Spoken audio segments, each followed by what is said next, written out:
Assalamualaikum warahmatullahi wabarakatuh. Alhamdulillah, salatan wassalaman ala rasulillah, amma ba'du. Faya ashabal fadail, guru saya Kiai Islamuddin, beliau senior saya di PBNU. Kalau bahsul masail, beliaulah andalan PBNU untuk menghadapi berbagai macam masalah-masalah keagamaan di PBNU periode dari 2010 sampai 2021 beliau di PBNU.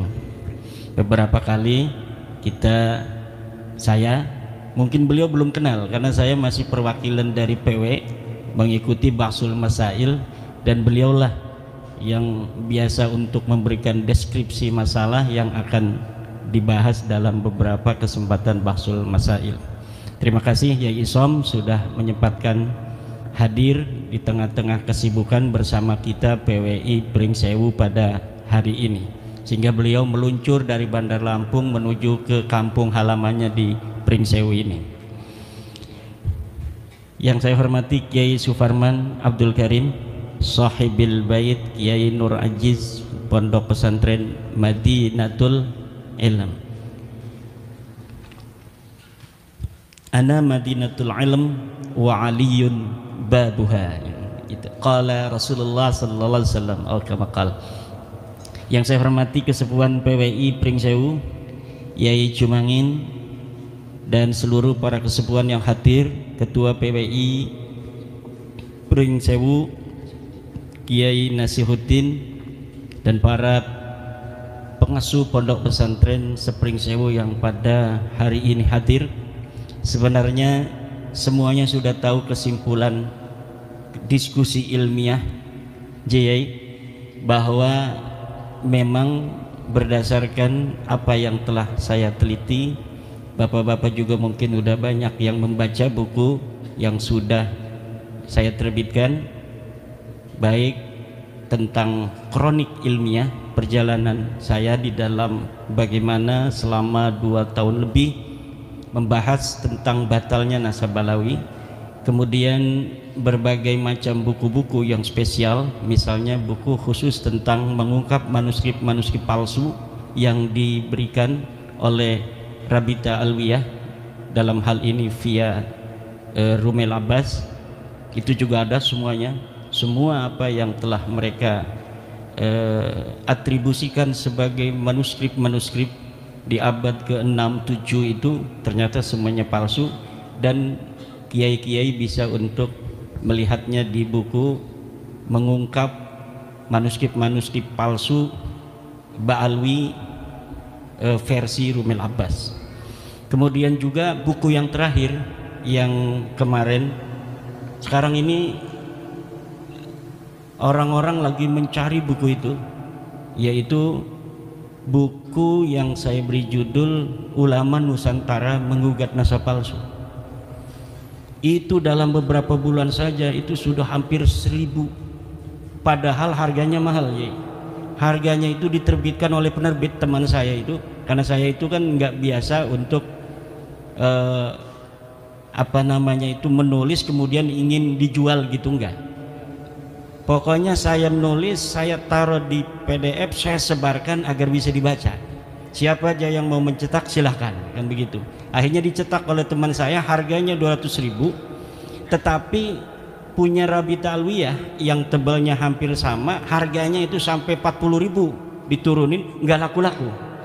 Tapi yang punya saya 200.000, bahkan sekarang dinaikin 210.000, saya lihat di Shopee itu malah makin dicari orang. Ini adalah sebuah indikator bahwa mayoritas masyarakat ini bersama kita, dan kesimpulannya sama, bahwa Ba'alawi bukanlah cucu dari baginda Nabi besar Muhammad sallallahu alaihi wasallam. Sebenarnya mereka sudah ada kesimpulan sendiri di hatinya. Jadi tesis saya ini dijadikan sebagai bumper aja. Ini ada padahal mereka udah dari dulu mungkin nggak percaya nih cucu Nabi tukang mintain duit begini, nggak percaya cucu Nabi ada yang nyolong motor orang, nggak percaya ada cucu Nabi. Semalam itu ada yang cerita di kampung apa di sana semalam acara, dia marawis, bawa anaknya perempuan, mohon ke kiai itu ke kamar mandi, ternyata nyolong duit di kamarnya kiai itu. Ini anaknya yang marawis ini, Habib itu. Nggak mungkin orang-orang yang menisbahkan diri pada Rasulullah kemudian mempunyai akhlak demikian. Nah, apapun itu sekarang buktinya sudah ada sebuah penelitian ilmiah. Sebelumnya penelitian firasah masing-masing itu sekarang sudah mendapatkan sebuah cantolan hukumnya yang secara ilmiah bahwa betul Ba'lawi ini bukan cucu Nabi. Dulu guru saya Yai Abuya Dimyati itu kalau ada Habib, sini dulu ya incu Nabi ya, ini matanya dibuka, dulu ya incu Nabi asli ya. Itu artinya beliau nggak percaya, tetapi tidak pakai dalil, tidak pakai data, itu kasfan, maka tidak bisa untuk diikuti, karena kasfan itu tidak bisa diikuti. Jangankan mukasafah hanya dalam masalah nasab, hanya dalam masalah Ramadan saja, walaupun bertemu Nabi malam kita bertemu Nabi mengatakan besok adalah Ramadan, itu tidak bisa dijadikan dalil untuk bisa menjadi patokan orang berpuasa. Nah gitu. Jadi mimpi, kasab dan sebagainya itu laisat hujjatan lil hukmi. Nah, saya ini mengadakan penelitian ilmiah. Benar nggak ini Habib ini cucu Nabi? Ilmiah itu berdasarkan 3 hal.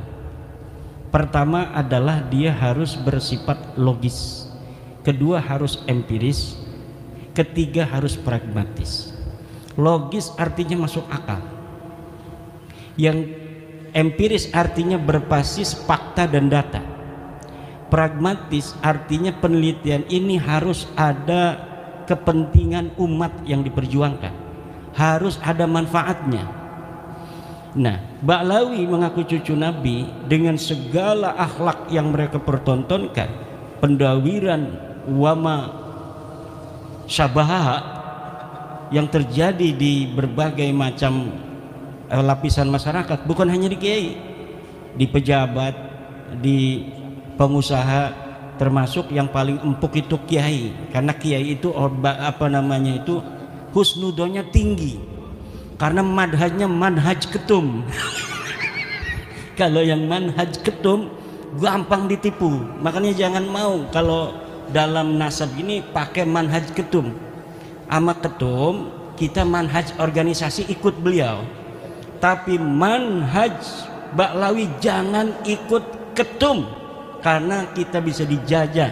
Karena Ba'lawi itu hanya mau mengambil manfaat, mendawir, menekan, itu hanya kepada mereka yang masih husnudon. Kalau yang sudah merdeka, proklamasi saya keyakinan bahwa Ba'lawi bukan cucu Nabi, itu gendamnya Ba'lawi itu nggak bisa masuk ke kita. Gendam doktrinnya itu bahwa mereka cucu Nabi, kemudian mereka minta uang. Kalau misalnya nggak minta uang, kita ini sungkan, takut kualat, nggak barokah. Itu hilang apabila kita sudah proklamasi bahwa sesungguhnya Ba'lawi bukanlah cucu Nabi. Hal-hal yang mengenai penelitian ilmiah dan lain-lain saya serahkan pada Kiai Imad. Udah beres itu.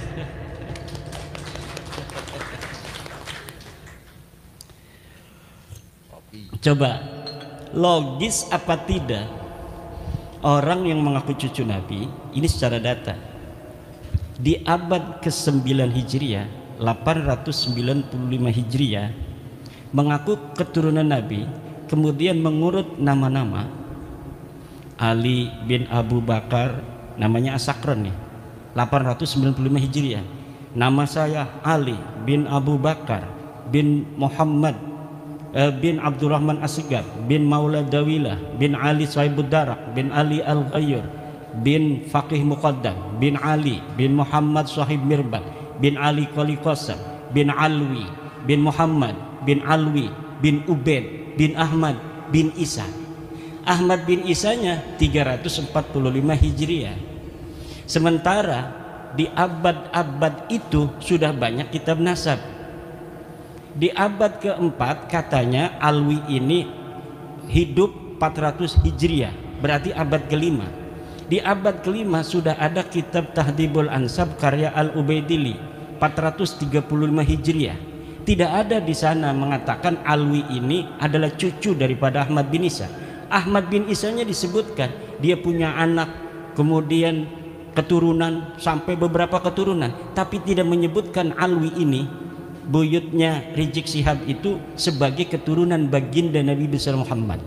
Ada juga di abad kelima itu kitab Muntaqilah At-Talibiyah kalangan Ismail Toba-Toba. Ismail Toba-Toba itu 470 Hijriah. Tidak menyebutkan juga bahwa Ahmad bin Isa punya anak namanya Ubaid. Ahmad bin Isanya disebut dia punya anak namanya Muhammad, dia punya anak namanya Ali, tapi tidak disebutkan dia punya anak namanya Ubaid.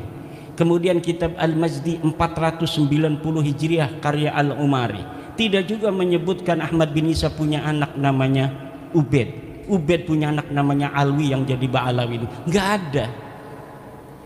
Kemudian naik ke abad ke-6 yaitu 597 Hijriah karangan seorang pakar usul fikih, Imam Fakhruddin Ar-Razi. Beliau juga seorang ahli tafsir, punya kitab tafsir Mafatihul Ghaib, punya berbagai macam kitab sejarah dan lain sebagainya. Idza utliqal imamu fi usulil fiqhi fal muradu bihi Imam Al-Ar-Razi. Kalau dimutlakkan nama al-imam, qala al-imam dalam kitab-kitab usul fiqih, itu maksudnya adalah al-Imam Fakhrur Razi. Beliau menulis sebuah kitab berjudul Asy-Syajarah Al-Mubarakah wa hasala fihi anna aulada Ahmad bin Isa al-Muqibin munhasirun fi salasati bani. Anaknya cuma 3. Siapa? Muhammad, Ali, Husain. Itu 597 Hijriah beliau menulis kitab itu. Wafat 604 Hijriah. Beliau punya anak murid namanya Al-Fakhri, juga ngarang kitab namanya Al-Fakhri. Al-Marwazi nama murid beliau, itu 614 Hijriah. Di situ juga disebutkan nama Ahmad bin Isa, dan tidak disebutkan Ahmad bin Isa ini punya anak namanya Ubaid, punya cucu namanya Alwi. Tidak ada, mereka tidak disebut keturunan Nabi pada 614 Hijriah. Kemudian ada kitab Al-Asili 700 Hijriah. Kemudian ada kitab As-Sabatul Musan 787 Hijriah. Kemudian ada kitab Umdatul Talib As-Sugra 828. Ada kitab Umdatul Talib As-Sugra karya orang yang sama, Ibnu Ainabah 828 Hijriah.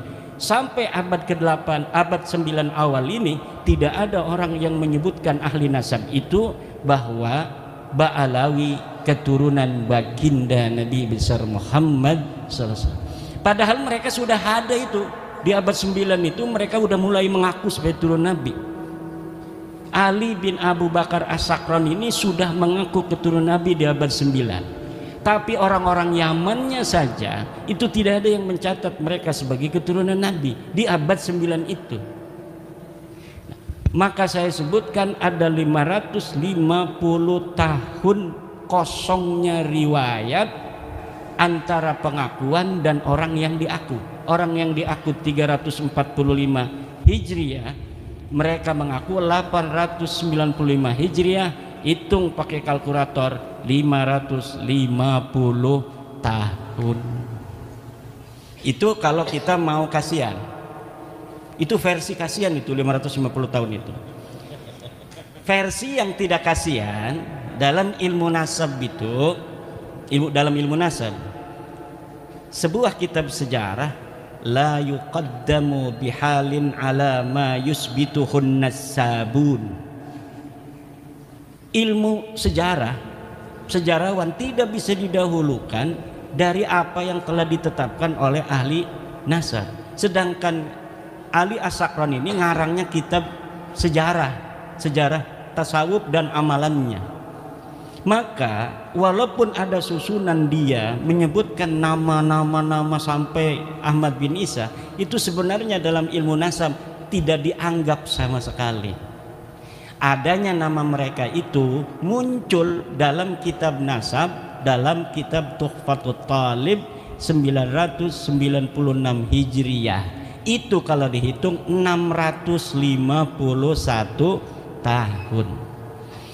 Cuma dalam kitab Tuhfatut Talib yang menyebut nama-nama mereka itu, Alwi sudah ada di situ tuh. Karena kan mengakunya 895 Hijriah. Kemudian 996 Hijriah ada masuk nama dia. Masuknya apakah berdasarkan maraji? Tidak.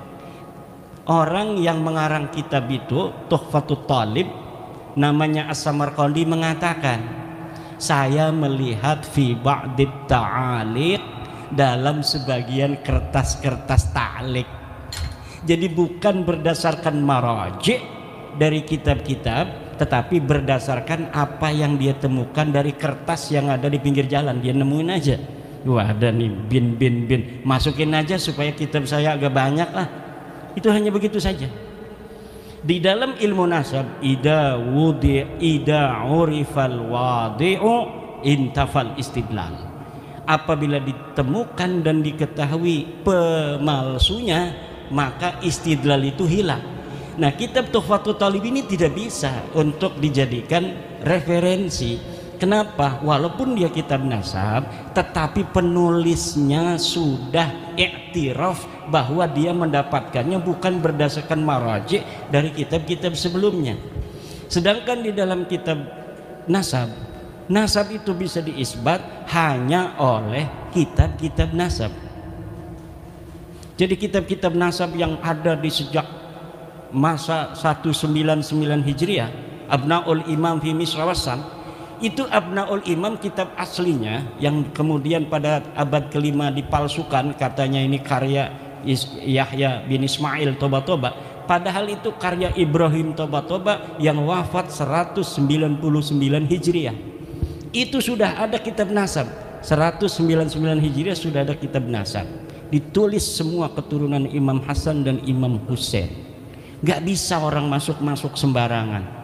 Kemudian ada kitab Nasabu Quraisy, ada kitab Nasab Bani Quraisy, ada kitab As-Sam'ani tentang nasab, ada kitab Siri Silsilatil Alawiyah 340 Hijriah karya Abu Nasr Al-Bukhari. Tapi di situ bukan masa di mana Ahmad bin Isa hidup, jadi kita nggak pakai sebagai dalil. Yang kita pakai dalil mulai daripada kitab nasab yang bisa diakses paling tua, yaitu Tahdzibul Ansab karya Al-Ubaidili 435 Hijriah. Jadi kitab-kitab nasab itu sudah menafikan mereka sebagai turun Nabi. Ini kata Hanif Alatas, kalau tidak ada yang menyebut, itu bukan berarti dia tidak ada. Kalau misalnya ada yang menafikan bahwa Alwi bukan cucu Nabi di abad 5, baru bisa diterima bahwa Alwi itu bukan cucu Nabi. Tapi tidak ada orang yang menafikan Alwi sebagai cucunya Ahmad bin Isa di abad kelima. Alasannya begitu. Kalau Kiai Imad bisa menemukan satu kitab yang menafikan katanya Ubaid sebagai anak Ahmad bin Isa, Alwi sebagai cucu daripada Ahmad bin Isa, baru itu sahih. Kalau tidak ada yang menafikan, tidak, kata saya. Coba lihat dalam kitab tauhid yang kecil aja, kitab Syarah Aqidatul Awam. Kitab apa itu? Karya Ibrahim Lakani, Tuhfatul Murid ya. Tuhfatul Murid itu bagaimana? Sesuatu yang sah untuk dinafikan adalah sesuatu yang subut. Sesuatu yang bisa ditiadakan adalah sesuatu yang ada. Kalau sesuatu yang tidak ada itu tidak bisa ditiadakan karena dia sudah tidak ada secara ontologis. Sekarang ada yang tidak hadir, misalnya istri keduanya Kiai Suparman.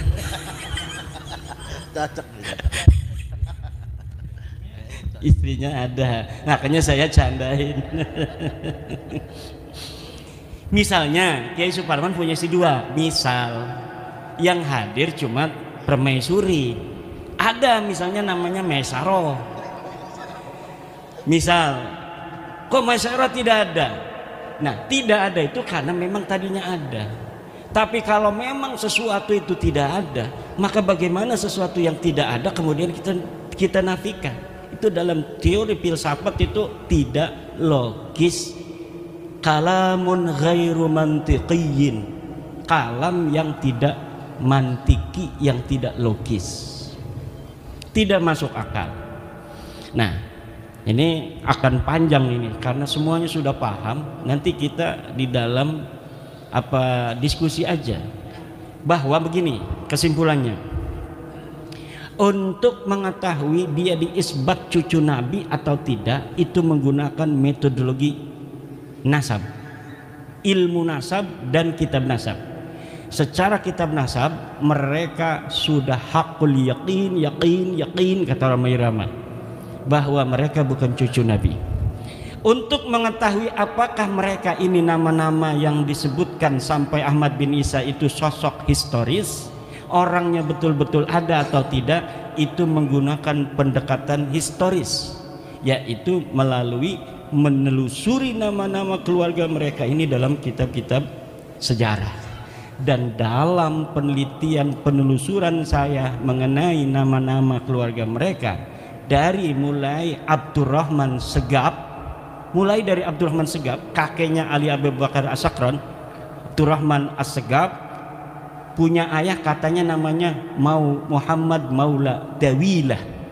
Ini adalah sosok yang fiktif. Dari mulai Muhammad Maula Dawilah punya ayah Ali Sahibud Darak, Ali Al-Ghayyur, Faqih Muqaddam, Ali bin Sahib Mirbat bin Ali Qoli Qasam bin Alwi, sampai Ubed. Itu semuanya sosok ahistoris, orang fiktif yang namanya diurut begitu saja demi untuk mencapai ketersambungan sampai Ahmad bin Isa yang sudah sahih sebagai keturunan Nabi.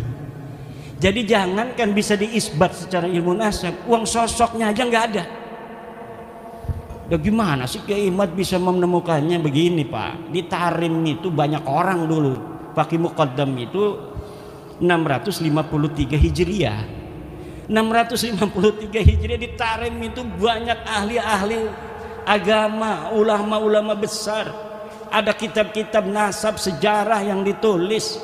Kejadian apa saja yang terjadi di Tarim itu ada dalam kitab Al-Yafi'i, dalam kitab Tabaqat Fuqaha Yaman, dalam kitab As-Suluk, semuanya diterangkan. Ada kejadian pembunuhan para fuqaha 560 Hijriah itu, ada penyerbuan dari kerajaan membunuh para kiai-kiai karena perbedaan dalam cara pandang keagamaan. Tapi tidak ada satupun nama-nama yang disebutkan ulama baik yang dibunuh maupun tidak dibunuh dari keluarga Ba'alwi. Kenapa? Karena memang waktu itu mereka tidak ada di Tarim. Mereka belum ada di Tarim. Mereka pindah dari India masuk itu sekitar sebelum abad 9 Hijriah, beberapa puluh tahun sebelumnya. Kemudian menyusun sebuah kekuatan di situ, kesejarahan, palsuin semua ulama-ulama di sana. Direbut nasabnya orang, kemudian yang direbutnya itu diingkirodkan. Ini mereka kan nyantol ke Abil Jadid, ulama Hadramaut, Sarip Abul Jadid. Nasabnya diambil, Abul Jadidnya dihancurkan. Bahwa Abul Jadid ini tidak punya keturunan hari ini abad 9. Sama juga dengan Wali Songo.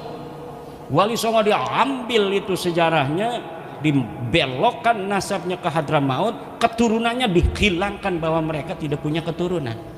Ini yang akan terjadi kalau tidak ada bab nasab 2022 dan tidak ada Kiai Suparman Abdul Karim di Lampung.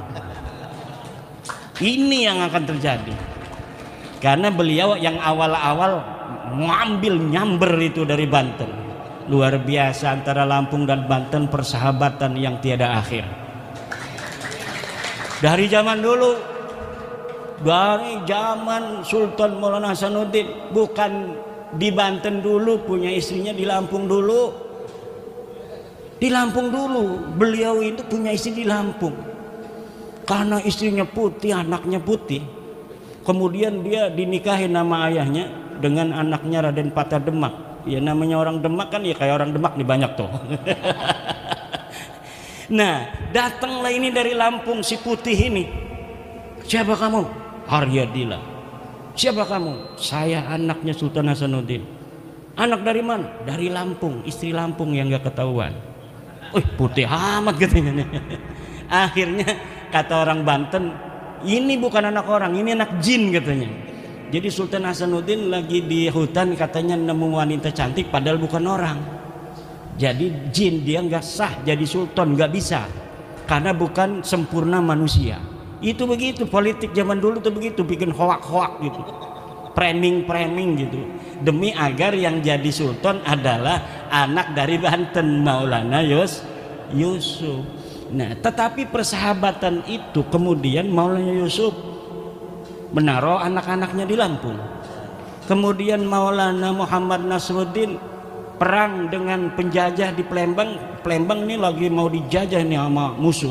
Itu yang ngebantu dari Banten dengan Lampung. Lampung, siap kita perang membela Palembang. Dari Lampung, siap. Lah ini sekarang ini nih, jangan-jangan ini cucunya waktu dulu itu. Nah, kemudian sejak masa Maulana Muhammad Nasruddin kepada anaknya Abdul Mafahir Mahmud Abdul Qadir, kemudian pada anaknya juga Sultan Abdul Ma'ali Ahmad, pada anaknya Sultan Tirtayasa. Sejak Sultan Tirtayasa itu kemudian baru ada Belanda di Banten. Di Lampung juga sama. Di sana dikuasai Belanda, secara politiknya ini juga dikuasai oleh Belanda, tetapi tetap masih rajanya Raja Banten, ini rajanya dari Lampung Banten. Sunan Gunung Jati pun kesini juga, jadi bukan hanya Sultan Hasanuddinnya, Sunan Gunung Jatinya sebelum itu juga pernah ke Lampung dan menyebarkan Islam walaupun belum diterima secara masif. Nah, makanya alhamdulillah bab nasab ini mengumpulkan yang terserak itu. Sejarah-sejarah kesatuan kesejarahan Nusantara ini hari ini kembali menjadi perhatian semua bangsa. Dan kebetulan saya yang pertama kali tertarik untuk itu, dan secara kesejarahan saya memiliki hubungan dengan berbagai macam leluhur-leluhur Nusantara ini. Jadi dulu itu di Banten itu ada ini ya. Jadi ada Sumedang, Banten, saingan. Tapi ada orang yang turunan Sumedang dan turunan Banten. Ini yang menjadi pengadem-ngadem, yem-yem. Dan itulah leluhur saya. Jadi yang bisa bikin adem ini. Kemudian dengan Mataram. Dengan Mataram saingan juga walaupun saudara, sama-sama keturunan Pemanahan, Ki Ageng Pemanahan. Tapi kemudian beberapa generasi Banten dan Mataram bersaing. Siapa yang bisa untuk merekatkan, mengadem-ngadem? Iya, namanya Raden Arya Wangsakara. Kenapa? Karena dia dekat keturunannya juga dengan raja-raja di Mataram. Jadi ini kebangkitan Nusantara hari ini itu tidak kebetulan, tapi memang sudah waktunya Mbak Lawi ini ketahuan oleh Kiai Isom bahwa dia bukan cucu Nabi. Tanpa penelitian saya, Kiai Isom ini udah yakin 100%. Beliau orang yang sangat pemberani. Beliau berani jadi saksinya Ahok juga demi kebenaran. Kata Kiai Isom, dianggap kafir saya, tinggal syahadat lagi aja. Kata Gus Dur, orang dianggap kafir gampang sekali, jangan marah, tinggal syahadat lagi aja kok repot katanya. Nah, demikian nanti kita kembangkan. Nah, satu lagi itu dari nasab, sejarah fiktif kan, orangnya nggak ada. Jangan hadarat pada orang-orang yang tidak ada. Nanti ngeliang-liang ininya nih, Fatihah kita kemana-mana nggak diterima langit, nggak terima bumi. Ila hadrati faqih muqaddam. Jangan hadaratin dulu, buktikan dulu ada apa tidak itu orang. Nggak ada. Orang sibuk ngomong Faqih Muqaddam kafir. Ditanya sama Gus Aziz Jazuli, Kiai gimana Faqih Muqaddam, setuju nggak kalau dia kafir? Kata saya nggak setuju. Kenapa Yai? Karena memang orang kafir itu harus punya taklif, mukallaf, syahsun, harus ada jongotnya ini.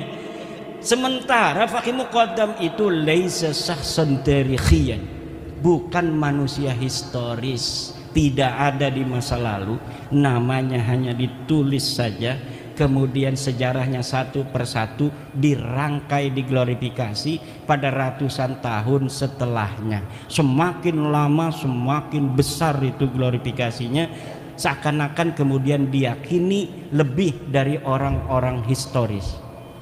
Padahal orang ini sama sekali tidak ada.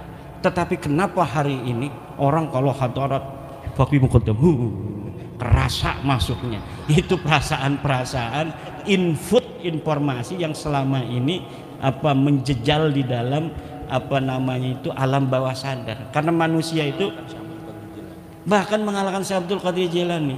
Karena manusia itu Pak, apa yang dia simpulkan adalah apa yang masuk daripada informasi-informasi yang tersedia. Walaupun dia kadang-kadang memahami bahwa informasi itu palsu, daripada tidak ada informasi, maka informasi itulah yang akan dia jadikan patokan untuk menjawab berbagai macam pertanyaan yang ada dalam dirinya. Untuk apa? Menenteramkan jiwa saja. Menenteramkan jiwa. Nah sekarang sudah tidak boleh lagi. Karena apa?